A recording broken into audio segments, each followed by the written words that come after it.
An accompaniment of strings, beats and melodies filled this part of the Jomo Kenyatta International Airport, where this group sought their patience in the solace of music.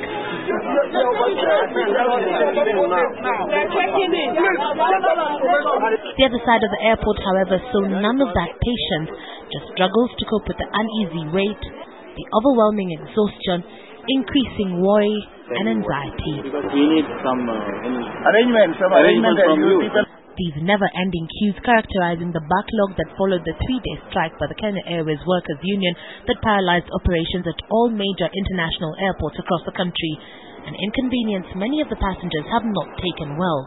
They were not properly guiding us that who to go and where to go.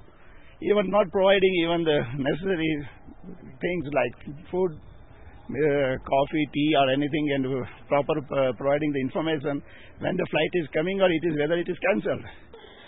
This departure board was all the information passengers received in the 2 days most have been here. Most of those we spoke to saying nobody was available to give them any sort of information, or so many referred to other sources of information to keep track of any developments.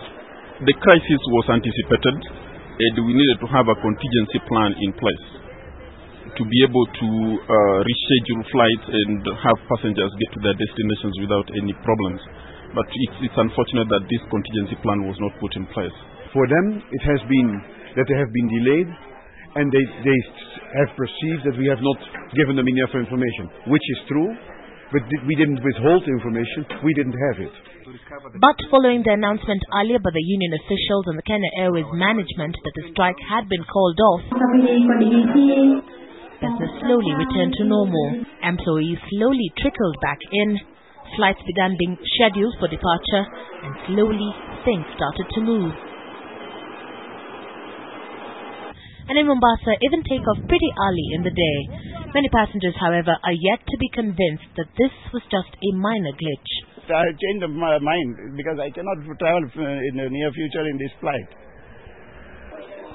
Sentiments that could potentially compromise one of the country's biggest airlines that has already registered huge losses in the 2-day hitch. But it's expensive. I mean, we had 50% of our fleet on the ground, and that's expensive. We were putting in passengers in hotels. We filled up hotels in Nairobi.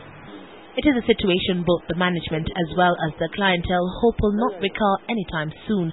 The bigger challenge, however, remaining with the Kenya Airways, who may have to work harder to regain the trust of their clients in their services. We came to realize how Kenyans value the airline. It's a national asset, and we really respect you for that. And I'd like to assure Kenyans that we will do all we can within the airline to make sure that this does not happen again. We will operate about 40 to 50 flights today, but definitely delayed. But we'll show you how we will recover from a bad 2 days into the shining pride of Africa back to normal position. Only time will tell.